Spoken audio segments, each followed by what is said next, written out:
Hi, this is Nathan Pearce from F5 Networks. I'm here at Infosecurity 2013 in London. I'm with my colleague, Tim Hearn. Tim is the sales director. Hi, Tim. Is the sales director for our public services team. And with Tim and I, we had an interesting session this morning, didn't we, with a few customers. Why don't you tell us a little bit about kind of what we were doing there, what the goal was? And we ran a small roundtable session with a selection of public sector customers from various parts of the sector. And we were talking about the drive really towards cloud.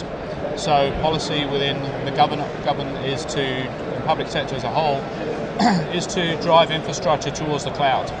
As you might imagine within public sector, you can't do that overnight. You know, there are existing contracts in place, there are some secure environments, there's security concerns, and therefore trying to lay out a way in which that's done in a pragmatic way. So your public sector environment might be here today, we're moving towards the cloud. How do you do that practically, considering all the things that we need to work around virtualization, security, continued availability of services, they're continually running up new services for whether that's healthcare or central government or revenue and customs or elsewhere.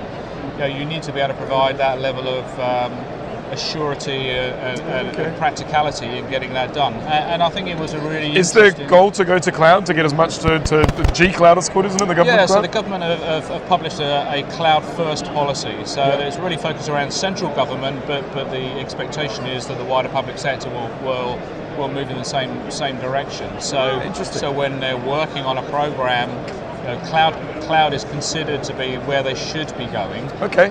So it's been adopted as a good path to go then. And I think you end up in a situation where you tend to have a hybrid environment as opposed to pure cloud, because there's going to be elements of the environment that they need to retain internally. Of course. And there's pieces that they push out to the G cloud providers, of which there is now a cloud store with a number of providers where clients can go and procure those services online without having to go out to tender. So this cloud store, it's almost like a ratified kind of, we've done the hard work, we've done all the kind of validation, and it's good for us, and it meets our demands and our needs for government. All the terms and conditions are in place. Oh, excellent. To often procure those things. Oh, good stuff. It's an interesting. Government is a quite innovative and dynamic place to be right now, and there's a lot of change taking place.